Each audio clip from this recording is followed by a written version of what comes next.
Abra sua Bíblia, por gentileza, no livro de Eclesiastes, no capítulo 11 e no verso 5. Eclesiastes, capítulo 11, verso 5. O texto sagrado diz: assim como você não conhece o caminho do vento, nem sabe como se formam os ossos no ventre da mulher grávida, assim também não entende as obras de Deus, que faz todas as coisas. Vou repetir uma vez só. Assim como você não conhece o caminho do vento, nem sabe como se formam os ossos no ventre da mulher grávida, assim também não entende as obras de Deus, que faz todas as coisas. Meu Deus, pedimos a direção do Teu Espírito Santo, o Espírito da verdade. Pedimos que o Senhor nos permita ir além de informação meramente humana, racional, mais do que simplesmente arrazoarmos no nível mental. Nós oramos que a Tua palavra fale e cale nos nossos corações. Nós oramos que ela produza luz e entendimento, que ela venha com aquela aplicação individual que só os céus podem promover, que ela produza não apenas, ó Deus, aquela fé e resposta de correspondência necessária, mas que aquilo que o Senhor começar aqui continue mesmo depois dessa reunião.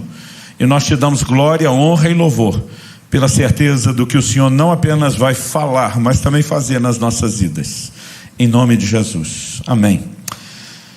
O texto começa apresentando dois paralelos, duas ilustrações, antes de nos dar uma espécie de classificação do agir de Deus. Ele primeiro diz: assim como não sabes, uma versão diz, aqui eu estou lendo, diz: assim como você não conhece o caminho do vento.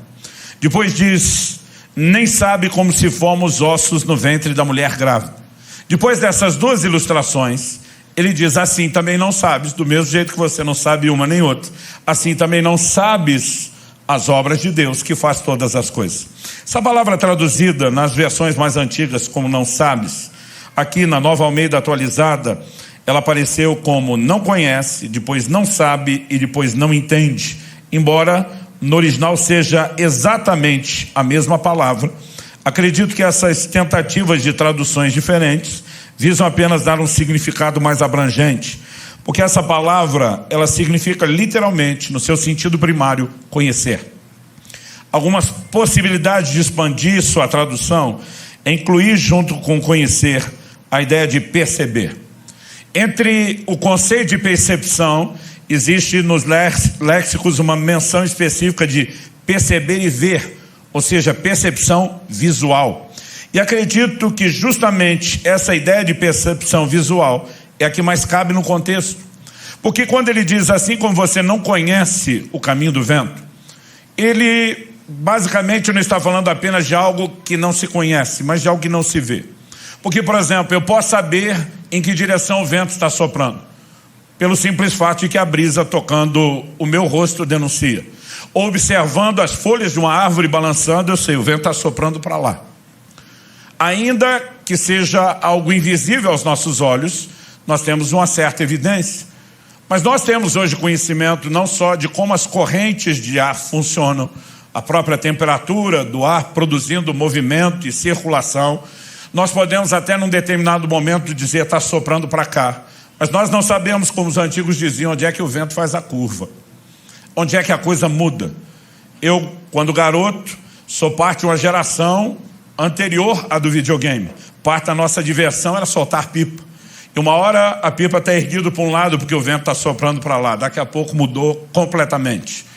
E o caminho do vento é algo que, num momento específico, com determinados meios de checar, você pode dizer agora é assim, mas você não consegue acompanhar o processo com a vista dos olhos. Quando ele muda de exemplo, ele também fala de algo que acontece fora da vista dos olhos. Quando a Bíblia diz que nós não sabemos como se formam os ossos no ventre da mulher grávida, se a palavra significasse apenas saber ou conhecer, ela nem atualizada estaria mais. Porque hoje nós temos conhecimento científico e biológico da calcificação, onde fala da formação dos ossos, é lógico que está falando da criança em desenvolvimento no ventre materno. E hoje nós temos o entendimento de como se dá a formação. No entanto, o processo acontece fora da vista dos olhos. Assim como no caso do vento, nós podemos ter algumas evidências. Mês a mês, naquela gestação, a barriga da mamãe está aumentando de tamanho, que denuncia que a criança está crescendo. Mas o processo acontece fora da vista dos olhos. Atualmente temos recursos tecnológicos que eles não tinham. Eu estou falando de mais de 2 décadas atrás, nas gravidez dos 2 filhos que Kelly e eu tivemos, a gente já pôde, pelo ultrassom, ir além da capacidade visual e descobrir que estava tudo bem com as crianças antes do nascimento.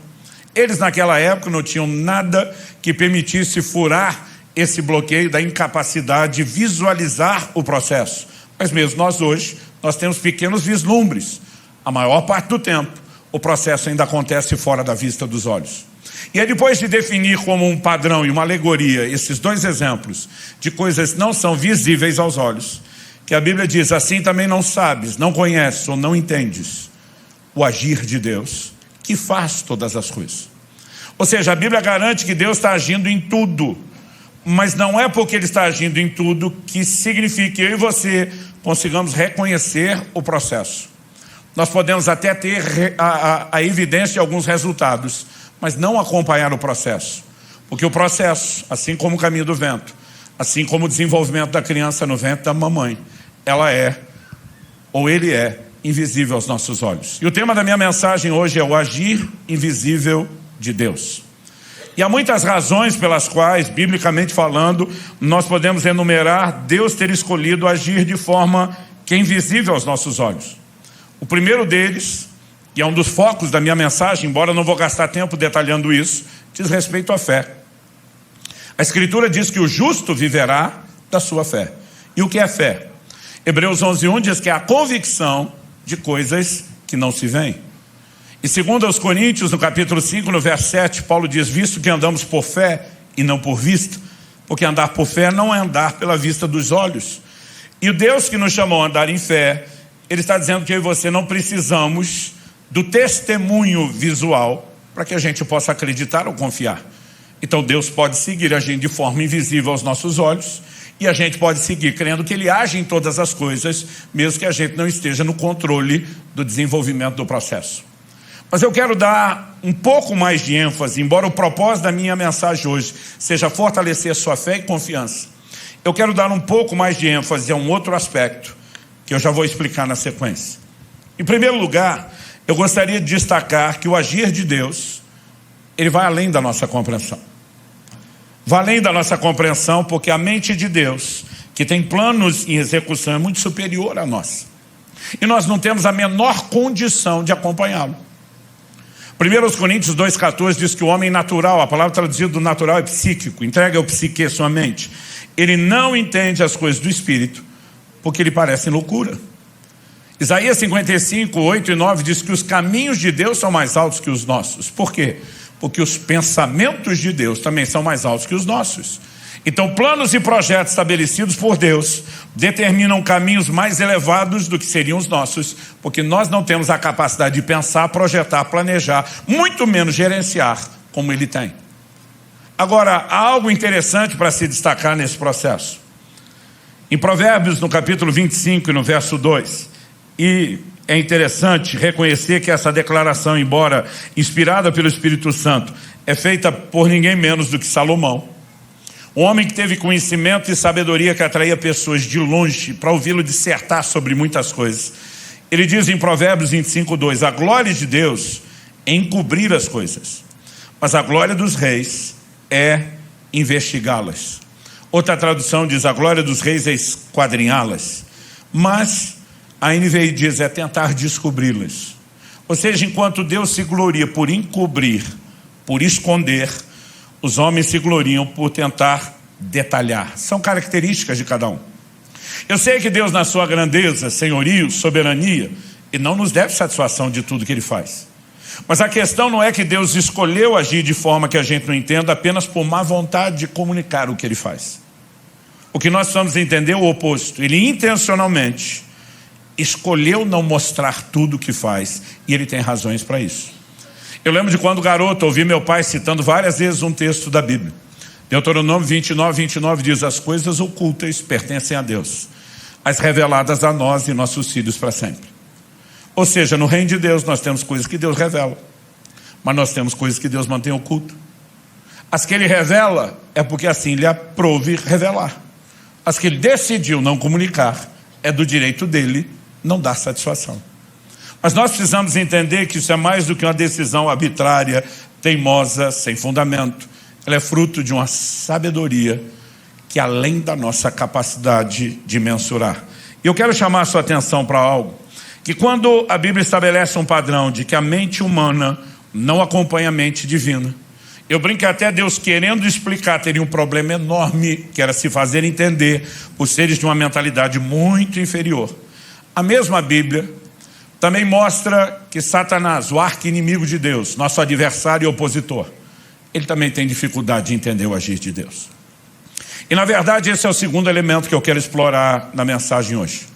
Eu olho para alguns crentes e me aborrece ver que alguns crentes dão moral demais para o diabo. Eu quero hoje gastar um pouquinho de tempo exaltando a grandeza e a soberania de Deus e fazendo um pouco caso do cão, pisando um pouco nele. Eu quero te mostrar que o diabo não é isso tudo que alguns estão achando.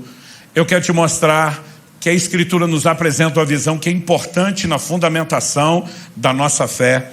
E para que você consiga entender isso, eu quero te mostrar um paralelo. Se você puder me acompanhar em Mateus, no capítulo 16. Nós temos uma pergunta de Jesus aos seus discípulos no verso 13. Quem dizem os homens ser o Filho do Homem? Eles dizem, olha, tem gente dizendo que é João Batista, que o Senhor Elias, Jeremias, outros profetas. Jesus rebate vocês. O que dizem a meu respeito? Pedrão, que falava pensando e pensava falante, o cérebro e a boca conectados, ele já responde bate pronto. Tu és o Cristo, Filho do Deus vivo. E recebe de Jesus o elogio. Porque Jesus diz, bem-aventurado é você, Simão, filho de Jonas. E diz, não foi carne e sangue. Traduzido, não foram homens que te deram essa informação. Foi o Pai que está nos céus que te revelou. O que Jesus está fazendo é dar um joinha para o Pedro e dizer, você sintonizou a frequência com a rádio certa e captou a comunicação correta. Mas não demora muito. E Pedro vai sintonizar em outra estação de rádio. Que, como diria a moçada, nada a ver. Jesus está falando sobre ser necessário, lá no verso 22. Ele começa falando no 21. Ele começa a falar que é necessário que ele sofresse, padecesse, morresse, ao terceiro dia ressuscitasse. E o verso 22 diz que Pedro chamou à parte e começou a repreendê-lo. Você consegue imaginar o Pedro dando bronca em Jesus? Qual é a repreensão de Pedro? Ele diz, mestre, isso de modo nenhum irá te acontecer. Eu fico imaginando a linguagem de hoje, Pedro dizendo, para com isso, Jesus, presta atenção, pensamento positivo. Vai dar tudo certo. Para com esse negócio de morrer. Nesse momento, qual a resposta de Jesus para o Pedro? Jesus, voltando-se, disse, para trás de mim, Satanás. Outro dia alguém falou, pastor, Jesus chamou Pedro mesmo de Satanás. Não. Assim como quando ele disse que quem revelou que Jesus era o Cristo era o Pai que estava nos céus. Ele não estava chamando Jesus não estava chamando Pedro de Deus. Quando ele fala de uma inspiração maligna, ele não está chamando Pedro de Satanás. Ele está falando de qual frequência de rádio foi sintonizada. Quem está entendendo? Então agora Jesus não está mais falando com Pedro. Ele está falando com a fonte de influência maligna por trás de Pedro. E ele diz, para trás de mim, Satanás, porque não cogitas. Outra tradução, como NVI diz, não pensa. A Nova Almeida atualizada, não leva em consideração as coisas que são de Deus, e sim as que são dos homens. Aqui a Bíblia está estabelecendo um padrão sobre a mente e a forma de pensar do diabo. Ela não está no nível e no patamar de Deus. Está no nível e no patamar humano. Não pensa nas coisas que são de Deus, e sim nas que são dos homens. Pastor, o diabo, como anjo caído que é, ainda que caído, continua sendo anjo. Ele não tem uma mente superior à nossa, sim, e muito. A Bíblia diz que sua sabedoria se corrompeu, não que ele a perdeu. E é por isso que a Bíblia vai falar dos seus ardis, das suas maquinações, porque a sabedoria foi agora distorcida para o mal. Ou seja, o processador dele, falando em linguagem de computador, pode ser melhor que o nosso. Mas o sistema operacional é o mesmo. A forma de pensar e processar da mente de Satanás está no nível humano, não no patamar divino. Isso significa o quê? Que se os homens não entendem o agir de Deus, Satanás e o reino das trevas também não. Pastor, isso por acaso é algum tipo de notícia boa? Sim. Por que é uma boa notícia? Porque ao não entender a forma de Deus agir, mesmo em suas tentativas de resistência, Satanás não é páreo para a multiforme sabedoria de Deus. Olha o que diz Efésios capítulo 3, dos versos 8 até o 10. Efésios 3, de 8 a 10 diz assim: a mim, Paulo está falando, o menor de todos os santos, foi dada essa graça de pregar aos gentios o evangelho das insondáveis riquezas de Cristo. Ele está falando de coisas que não se sondam, não com a mente humana, e manifestar a todos qual é a dispensação do mistério. Veio de mistério, leia-se segredo, que durante tempos passados esteve oculto em Deus. Lugar de oculto, você pode ler escondido. Esteve oculto em Deus que criou todas as coisas, e isso para que agora, não mais como era no passado, pela igreja, a multiforme sabedoria de Deus se torne conhecida dos principados e das potestades nas regiões celestiais, segundo o eterno propósito, verso 11, que Deus estabeleceu em Cristo Jesus, nosso Senhor. Então vamos entender algo. Paulo está dizendo que durante muito tempo no passado, Deus manteve algumas coisas em oculto, em segredo. E ele fez isso, por quê? Para que agora, pela igreja, ele manifestasse, revelasse sua multiforme sabedoria. Sabedoria de Deus é tão grande, é tão expansiva, é tão fora da nossa capacidade de mensurar, que a única tentativa, a Bíblia dá um adjetivo que o homem entenda, é multiforme, ela tem muitas formas. Ou seja, ela além de gigantesca, imensurável, é imprevisível. Mas Deus fez questão de usar a igreja e o momento do aparecimento da igreja no cenário para jogar na cara dos principados e potestades sua multiforme sabedoria. A geração de meus pais tinha um ditado que repetiam com frequência e já caiu em desuso. Para indicar esperteza, eles diziam assim: enquanto você está indo, eu já estou voltando. Na verdade, isso é um encurtamento de uma outra versão que diz: enquanto você está indo com milho, eu já estou voltando com o fubá pronto. Eu diria que enquanto o diabo está indo, Deus já foi e voltou eternas vezes. E ele está mandando uma mensagem de que na obra redentora, no propósito em Cristo, ao levantar a igreja, ele jogou na cara dos principados e potestades sua multiforme sabedoria. Quando você olha para a Escritura ao longo do Antigo Testamento, não é clara a ideia de que Deus enviará seu Filho, que se fará homem e que precisará morrer por nós. Todo o conceito do reino de Deus neles era baseado no Messias que viria como um general de guerra e um conquistador no nível natural. Aliás, qual era o entendimento que eles tinham de reino de Deus? Ao longo das Escrituras isso vai sendo expandido e o ápice é a revelação que nós temos no livro de Daniel. Quando Nabucodonosor sonha com uma estátua composta de 4 metais diferentes. Capítulo 2 fala que ele sonha com uma estátua que a cabeça era de ouro, o peito e os braços de prata, o ventre de bronze, mas as pernas de ferro. Então uma pedra era cortada sem auxílio de mãos, o que não fala de intervenção humana, mas divina. Essa pedra vinha atingir a estátua onde? Nos pés. A estátua esmiuçava, virava poeira, era levada pelo vento, não sobrava nada. Mas a pedra que a destruiu, crescia, se tornava uma montanha que enchia toda a terra. Daniel vai interpretar o sonho profético para o rei de Babilônia e diz: você é a cabeça. Babilônia foi o primeiro império de proporções mundiais na história da humanidade. Ninguém antes governou o mundo. Os babilônicos foram os primeiros, os pioneiros nisso. Mas ele olha para o rei e diz: depois de ti se levantará um reino inferior ao teu. Ou seja, mudança de metal é mudança de reino. E nós sabemos pelo livro de Daniel e a confirmação da história que os medo-persas sucederam os babilônios no governo mundial. Mas depois, por sua vez, também foram sucedidos por um terceiro reinado, já profetizado no livro de Daniel, a Grécia de Alexandre o Grande. Mas a Bíblia estava dizendo que não seria nos dias nem do primeiro, Babilônia, nem do segundo, os medo-persas, nem do terceiro império mundial, mas no dia do quarto, uma pedra viria para derrubar aquilo tudo. Qual é o quarto império? Romano. Quando que Jesus aparece dizendo: o tempo está cumprido e o reino de Deus é chegado? Nos dias do quarto império. É por isso que a expectativa estava altíssima. Todo mundo estava dizendo: a qualquer momento Deus vai derrubar o reino dos homens. Mas a expectativa deles era de um reino humano. Por isso que mesmo depois da ressurreição, Atos 1,6, os discípulos estão perguntando: é nesse tempo que restauras o reino a Israel. O que é que ele esperava andando com Cristo? Nós vamos dominar o mundo.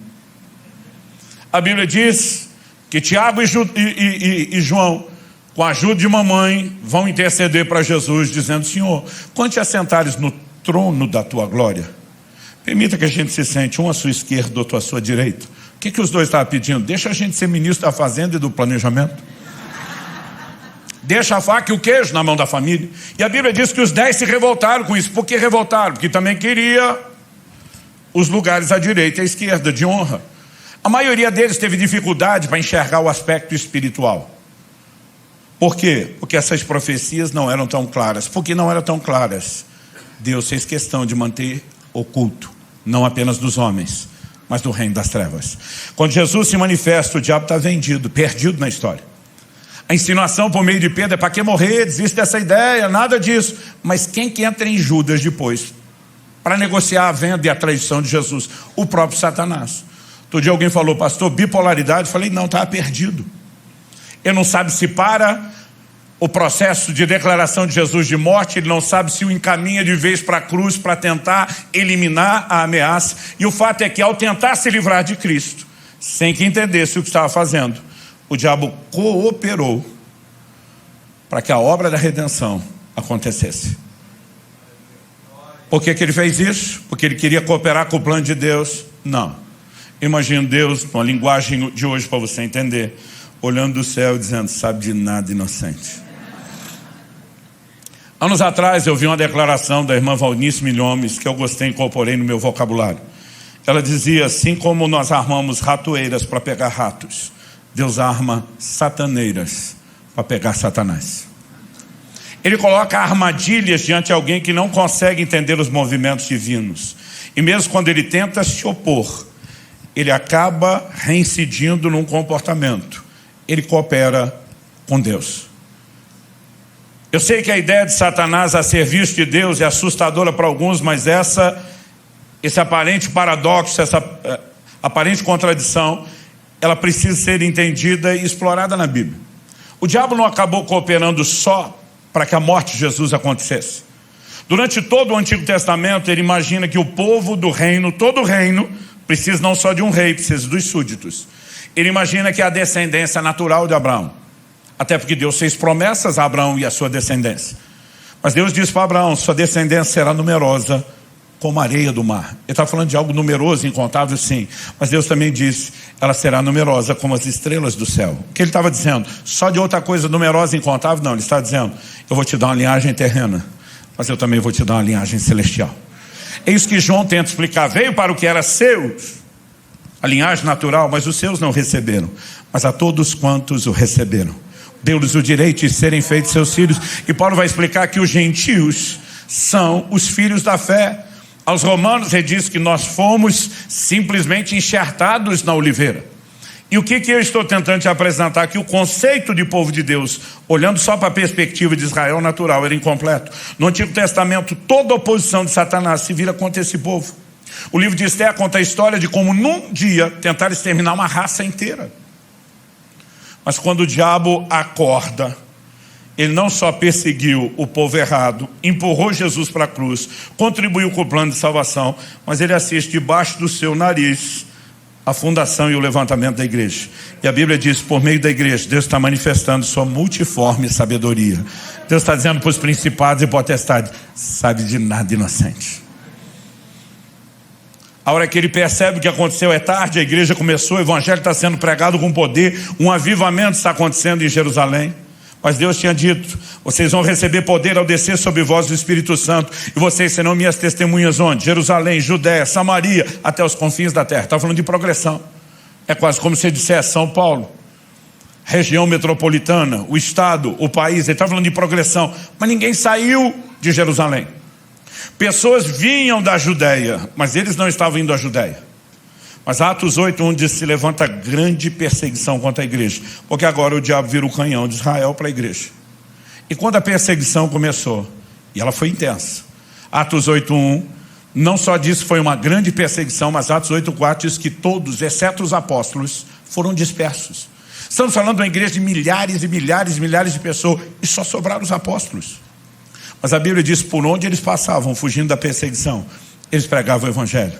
Agora o evangelho transcende a Judéia, alcança Samaria e começa a alcançar os gentios. Ou seja, a perseguição do diabo contra a igreja fez dele um dos primeiros agentes missionários da história da igreja. Mais uma sataneira.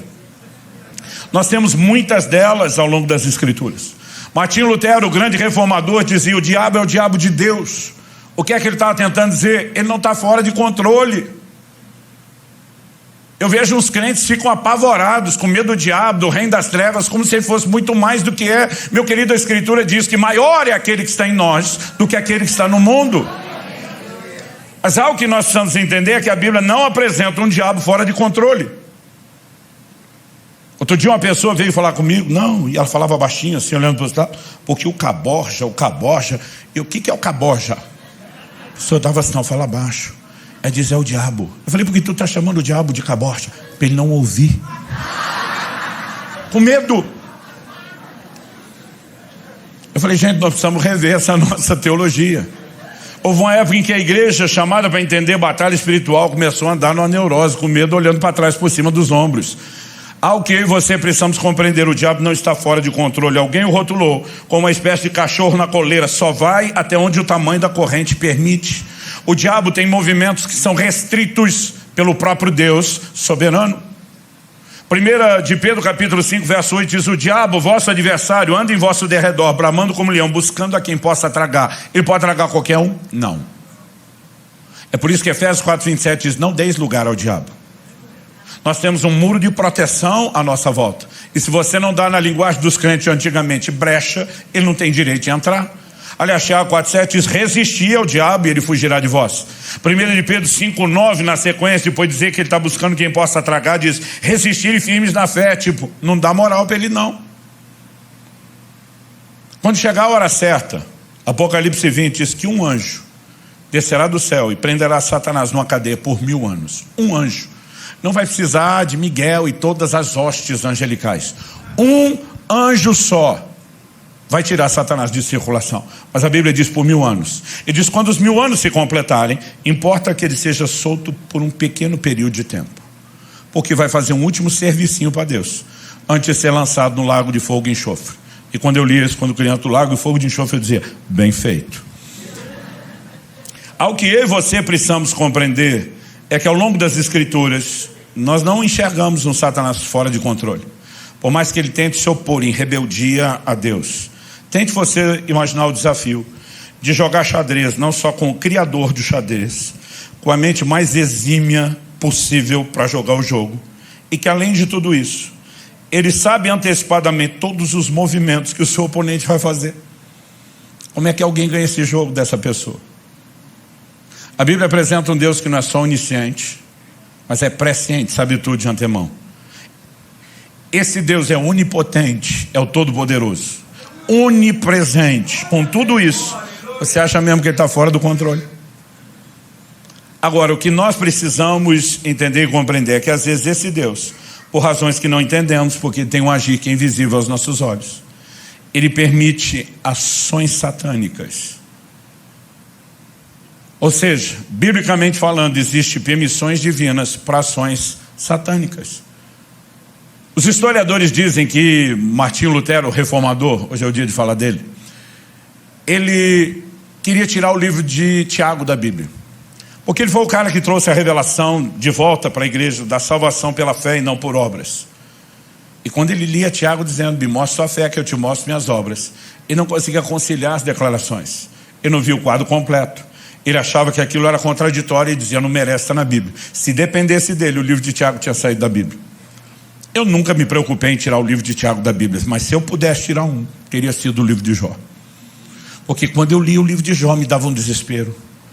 Eu dizia: Deus, por que esse livro está aqui? Não é bom para você, não é bom para a sua imagem. O livro começa com Deus falando de Jó, jogando na cara do cão, dizendo para o diabo: viste meu servo Jó, não há ninguém justo e irrepreensível como ele. Deus está dizendo: é o cara, é o crente modelo. Aí o diabo diz assim também: o Senhor abençoou o cara, as obras das suas mãos, o cercaste com a sebe. A palavra sebe significa muro. O que o diabo está dizendo? O cara, além de abençoado e feliz com a bênção, está rodeadinho por um muro de proteção. Ou seja, eu não posso tocá-lo. O diabo disse para Deus: me deixa tocar nele para ver se a festinha de fidelidade continua. Eu disse para Deus: o senhor vai jogar o jogo do diabo? Vai entrar nisso? Quando eu era criança, eu falava para alguns amigos: duvido que você faz, só para entrar na cabeça dele e ver ele fazer. Eu falei: só porque o diabo diz duvido que o senhor faz, só vai fazer. E Deus disse: tá bom, eu estou tirando a proteção e estou deixando você tocar. Toca no que ele tem, mas não toca nele. E a Bíblia diz que Jó não pecou, mesmo com a perda de tudo que ele tinha. Num segundo momento, Deus joga na cara do diabo e diz: está ali de pé dando glória. As coisas que ele perdeu está num patamar. Deixa eu tocar no corpo dele. O Senhor diz: toca no corpo, mas não tira a vida. Todas as permissões têm restrição. E o diabo toca no corpo. E ainda assim Jó não blasfema contra Deus. Eu dizia para Deus: tudo isso só para provar o ponto que o Senhor já sabia. E o Jó pagando a conta, porque o Senhor e o diabo estão nesse joguinho. E o Senhor não está sendo um bom Deus. Entregasse o crente meia boca na mão do Satanás, não o seu exemplar da vitrine. Alguém aqui já tentou ensinar Deus a ser Deus? Eu várias vezes quis dar sermão nele. O Senhor não está sendo um bom Deus, o Senhor não está fazendo direito. Não é para isso que o Senhor ganha, só faltava falar isso. E o livro de Jó me dava dor de barriga. Eu fiz malabarismos exegéticos para tentar explicar que o que aconteceu é culpa de Jó, não de Deus, porque alguém tinha que proteger a imagem de Deus. Então em Jó 3,25, Jó afirma: aquilo que eu temia me sobreveio, o que eu receava me aconteceu. Eu dizia: está aqui. Jó abriu a porta para o diabo pelo medo. E eu digo para as pessoas: isso é verdade. O medo é uma fé ao contrário. É a convicção de que algo ruim vai lhe acontecer. Eu dizia: o negócio tem nada a ver com Deus, é com o diabo. Foi ele que deu moral, deu espaço, deu lugar para Satanás. Um dia uma pessoa que eu respeito muito, e ela também, de forma recíproca, sempre demonstrou muito respeito, ela me procura. E ela vem com um jogo de palavras assim, muito suave, alimentando meu ego para eu não perceber de cara o confronto. Eu disse: Subirá, me ajuda a entender uma coisa, porque você é uma pessoa assim, estudiosa das escrituras, sábio. Eu vi uma mensagem sua sobre Jó, mas eu não consegui acompanhar seu nível de raciocínio. Se você tiver paciência e puder me ajudar. E eu: pois não. Ela diz: eu vi você falando, baseado em Jó 3,25, que Jó deu lugar para o diabo. Eu falei: exatamente. Ela falou: só me ajuda a entender algo, porque assim, o seu raciocínio é muito rápido, eu não acompanhei. Ela diz no início do livro: Deus chama o cara de irrepreensível. E se Deus diz que o cara não tem do que ser repreendido, como é que você conseguiu botar defeito nele? Eu falei: então, Deus chamou mesmo de irrepreensível? Aí diz: segundo, você ensina as pessoas a não dar brecha. Mas o Jó vai lá e deu a brecha através do medo. Pela brecha o diabo já podia entrar porque ele autorizou. Mas em vez do diabo entrar pela brecha, ele fica esperando Deus dar autorização para usar a entrada da brecha que o Jó já deu. Ele diz: por que essa burocracia está misturando as responsabilidades de todo mundo? Eu falei: resumindo, você acabou com a minha doutrina. Eu falei: Luciano, o diabo só tocou porque Deus permitiu. E a verdade é que o diabo só toca em alguém com permissão, ou da própria pessoa, ou uma permissão soberana de Deus. E no livro de Jó não é Jó dando a permissão. Só que para nós é desconfortável imaginar Deus entregando alguém de bandeja, em algum nível de exposição mesmo que não seja completo, ao diabo. Mas mesmo se a gente tirasse o livro de Jó da Bíblia, não resolveria o problema. Por quê? Lucas capítulo 22, se você for rápido de endereço, abra comigo lá. Lucas 22, versos 31 e 32, tem a conversa de Jesus com o apóstolo Pedro, que é no mínimo, como diria o carioca, sinistra. Eu imagino os dois andando, caminhando juntos, e Jesus dizendo que está no 31, Simão, Simão, por 7 vezes, Deus chama alguém pelo nome 2 vezes seguida, repetido. Todas as 7 vezes na Bíblia, o que vem é alguma crise que vai ser tratada. Eu acho que se Pedro tivesse essa revelação, só de ouvir isso já dava um frio na espinha. Acho que ele já pensaria: deu ruim. Jesus disse: Simão, Simão, eis que Satanás pediu para peneirar vocês como trigo. Gente, não é uma conversa comum. Então, Pedro, deixa eu te dar a letra. Satanás, o cão, o caborja, quer peneirar vocês. Quer passar a peneira, é ver o que fica e o que passa. O cão quer peneirar vocês e ver o que é que sobra. Imagina a cara de perplexo, surpreso de Pedro, olhando para Jesus, dizendo: o Senhor não permitiria isso, não é verdade? Imagino Jesus numa pausa dramática, mantendo silêncio, sem responder nada. E o Pedro insistindo: Jesus, o Senhor não permitiria uma coisa dessa? Permitiria. Imagino Jesus dando até uma subiadinha de responder. Mas o que é que Jesus disse para Pedro? Pedro, eu orei por você.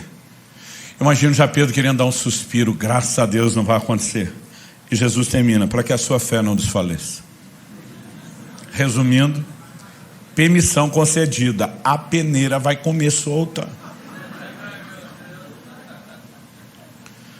Mas isso não significa que eu estou te abandonando, isso não significa que eu estou virando as costas para você. Eu sou seu intercessor. E quando você se converter, fortalece os seus irmãos.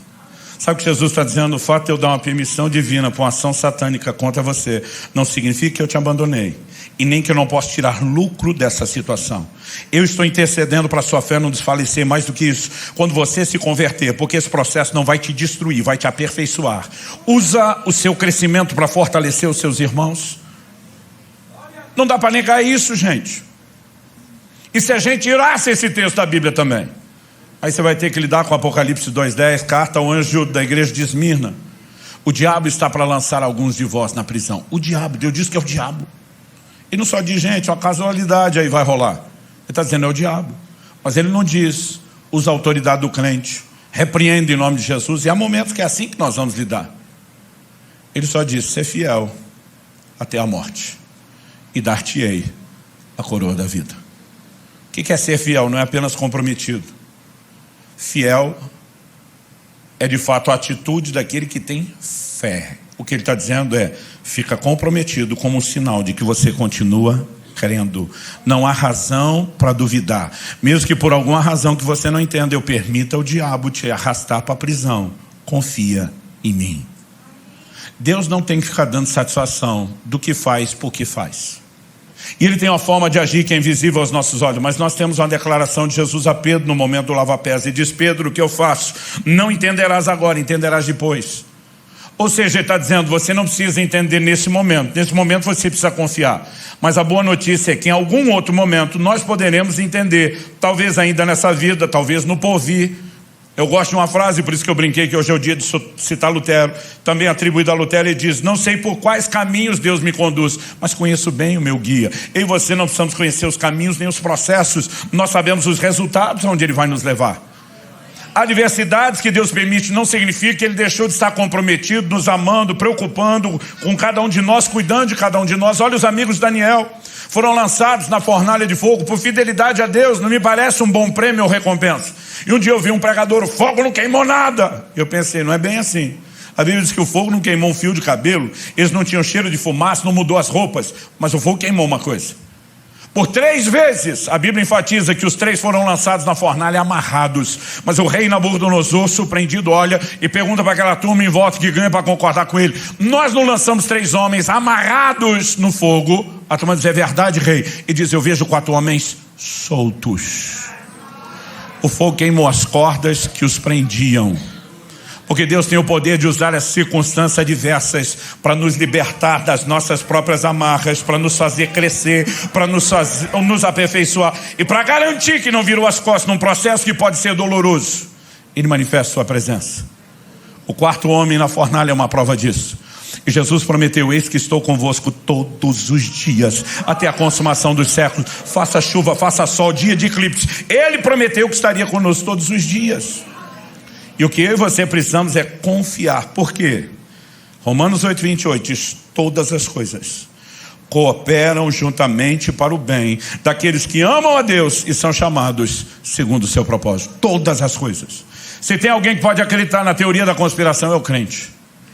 Tudo conspira em teu favor. Não só porque você ama a Deus, mas porque você foi chamado segundo o propósito divino. O propósito não é apenas aquilo que Deus tem de forma geral para todos nós. Ele tem aspectos individuais do propósito. Nos chama alguns de nós para algumas coisas, outros para outras. E por causa do propósito, Deus diz: eu vou fazer tudo conspirar em teu favor. Ele começa a dar sonhos proféticos para José, dizendo: meu propósito é te levantar como um governante. Sua própria família se curvará diante da autoridade que eu vou lhe dar. José, na imaturidade, não administra bem a revelação, dá com a língua nos dentes, fala o que não precisa para quem não tem que ouvir. Seus irmãos ficam com inveja e simplesmente tentam puxar o seu tapete e o vendem como escravo, dizendo: vamos ver o que será dos seus sonhos. Lá no Egito, a Bíblia diz que ainda que como escravo, Deus era com ele, porque circunstâncias difíceis não significa que Deus nos abandonou.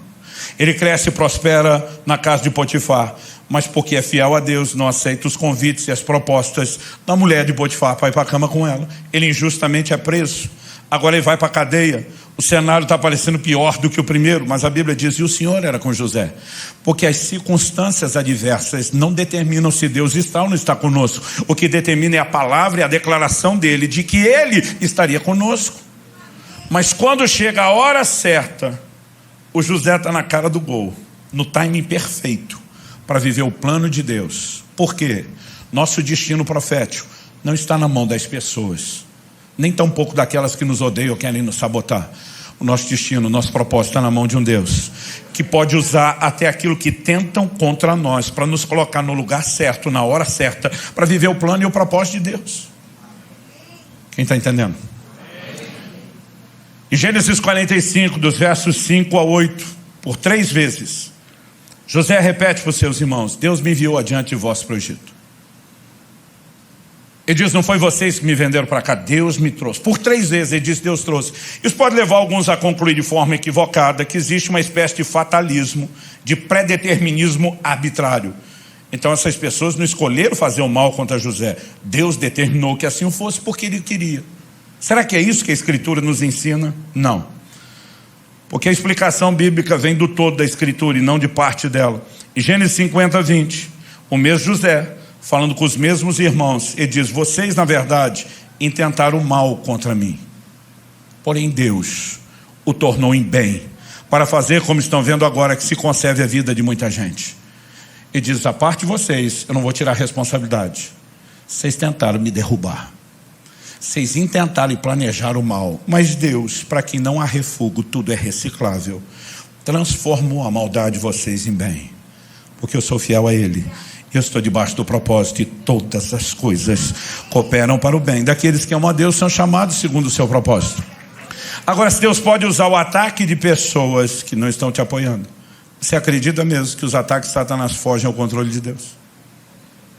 Ele tem o poder de usar os mesmos ataques e transformá-los em verdadeiras sataneiras, armadilhas, que façam com que o diabo, no final do processo, chegue a uma conclusão junto conosco: ele cooperou em vez de atrapalhar.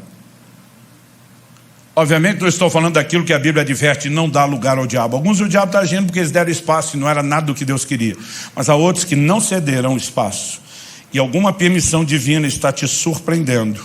Confie que qualquer permissão divina para uma ação satânica não é um abandono, é um gerenciamento da mente mais brilhante, que ninguém desse universo jamais poderá entender ou acompanhar, mas que tem um compromisso de cuidado com cada um de nós. O que eu estou dizendo e compartilhando essas verdades bíblicas, porque entendê-las trouxe uma profunda mudança na minha relação com Deus, na minha jornada de fé. Em agosto de 93 eu tive um acidente de carro, que não fosse uma intervenção divina teria sido fatal. E o crente dizer que foi milagre é uma coisa, porque crente é empolgado. Mas quando médicos não cristãos começam a te atestar isso, mostrar todos os resultados dos exames e dizer quais seriam as implicações naturais, ficar te dizendo: teu santo é forte, alguém lá em cima vela por você, isso é milagre, é porque algo aconteceu. Mas sabe, esse acidente me deixou em crise, porque enquanto todo mundo falava dos milagres, eu ficava pensando comigo: milagre por milagre, já que Deus ia fazer um, eu não bati em ninguém, ninguém bateu em mim, eu estava na estrada, mas eu tive uma aquaplanagem e o carro caiu ribanceira abaixo. Eu tinha acabado de trocar de carro e pensei, estava de mudança de São Paulo para Curitiba, falei: quando chegar lá faço o seguro. Até hoje não fiz, e deu perda total naquele carro. Tudo que estava dentro do carro era toda a minha mudança, tudo que eu tinha. O Paraty, para quem lembra dos carros antigos, com o banco abaixado, tudo carregado até o teto. O que não se perdeu no acidente foi roubado enquanto era socorrido.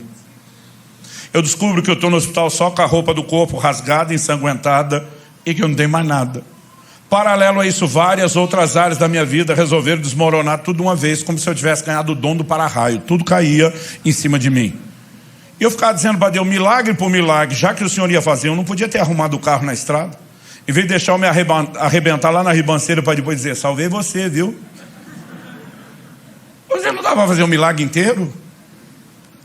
Enquanto todo mundo estava empolgado, eu estava triste. Até porque eu dizia para Deus, cadê o seu cuidado? Cadê o seu amor? Cadê a sua proteção? Enquanto todo mundo estava olhando minha vida, tendo sido guardada, eu ficava olhando para as perdas materiais. Mas a dor não era o que é material. Era ler de forma equivocada naquilo que Deus não tinha sido um bom Deus. Que não tinha demonstrado amor e cuidado. E o pior é que ele não dava satisfação de nada. E não foi por falta de pedir. Dizer, por favor, me diga o que está acontecendo. Eu sou o tipo de pessoa que gosta de um bom debate, de uma boa discussão, no sentido de argumentação, não precisa ser de briga. No início do meu casamento, Deus me deu uma mulher muito meiga, muito doce, mas eu dizia para ela, se você me ama, discute comigo, porque eu não suporto o silêncio. E Deus não falava nada. Eu ameacei ele, falei que ia fazer greve no ministério, que ia parar, nada. 1 ano e 3 meses depois, esse acidente acabou trazendo mudança, eu deixei o ministério itinerante e fui para o pastorado. Depois de um tempo sendo provado à frente do pastorado, chegou o momento de ser reconhecido e ordenado. No dia da ordenação, eu e mais 2 colegas estamos recebendo oração em posição de mãos. E um dos pastores, na hora que impõe as mãos sobre mim para orar comigo, ele tem uma visão aberta de um anjo de Deus em pé ao meu lado. Ele viu o anjo como você está me vendo. Ele ouviu o anjo falar com ele como você está me ouvindo. E para encurtar a história, o anjo disse, diga para ele que o acidente de carro que ele teve no ano passado foi de fato, como ele diz nas orações dele, uma tentativa de Satanás. Porque eu dizia para Deus, você é coisa do cão. O tempo todo na oração. Eu dizia, mas nós 2 sabemos que o diabo só toca com permissão. Eu dizia para Deus, nós 2 sabemos que ou é uma permissão humana ou uma divina. E nós 2 sabemos que não fui eu que dei a permissão. Então está dizendo para ele, por que é que o senhor daria? Eu fui fiel. Sabota o crente meia boca, não eu. E o anjo diz, diga para ele que, como ele diz nas orações, de fato foi Satanás. Porque Satanás o via como uma ameaça e queria pará-lo. Mas o anjo diz, diga para ele por que Deus o permitiu. Em agosto desse ano, isso completa 30 anos. E sabe o que é o curioso? Eu ainda tenho vergonha de contar essa história. O anjo disse, Satanás queria pará-lo porque o via como uma ameaça. Deus precisava pará-lo para não perdê-lo. O ministério dele estava crescendo mais rápido do que a capacidade dele de se deixar ser tratado e trabalhado por Deus. Era só uma questão de tempo. E o sucesso se transformaria em fracasso. Ele iria sucumbir debaixo do peso do próprio ministério. Deus precisava pará-lo e decidiu usar essa circunstância. O Senhor vai segurá-lo nessa cidade por um tempo até tratar profundamente com ele, para somente depois de muitos anos liberá-lo para voltar a correr e viajar não só ao Brasil, mas às nações. Mal sabia eu que esse castigo ia levar pelo menos uns 25 anos antes de voltar a fazer o que ele estava fazendo. Mas quando eu consegui entender o outro lado, a outra versão, a vergonha era enorme. Eu dizia para Deus, me perdoa. Eu estava aqui protestando, murmurando, reclamando da sua suposta falta de amor e cuidado, enquanto o Senhor estava cuidando de mim. Assim como não sabes o caminho do vento, nem como se formam os ossos no ventre da mulher grávida, é o que a Bíblia diz, não sabes as obras de Deus, que faz todas as coisas. Não é porque você não está vendo que Ele não está agindo. Mas eu descobri que Deus colocou diante do diabo uma sataneira. Ele doido para me destruir, Deus diz, vai que é tua. Pega o menino na estrada. E hoje, quando eu olho para trás, eu irônico e sarcasticamente falo para o cão, tu foi uma bênção na minha vida. E a vontade de dizer, mané, achou que ia me destruir e contribuiu com o processo. Quem está entendendo? Eu e você precisamos de um nível de compreensão que não importa o que estamos enfrentando. Deus falou comigo claramente depois disso. Eu te deixei entender o que aconteceu no acidente, porque eu quero que você proclame uma mensagem à minha igreja. Chame meus filhos a confiar em mim, mesmo quando eles não entendem o que está acontecendo. Leve-os a um lugar de confiança irrestrita. O Senhor diz, mas apesar de eu ter permitido que você entendesse o que aconteceu nesse acidente, para ajudar na didática do ensino, Ele falou, isso não significa que eu vou ficar te dando satisfação de tudo que eu estou fazendo na sua vida daqui para frente. Mas algo que eu aprendi é confiar, mesmo sem ver. Eu queria que você ficasse em pé para parecer que está acabando.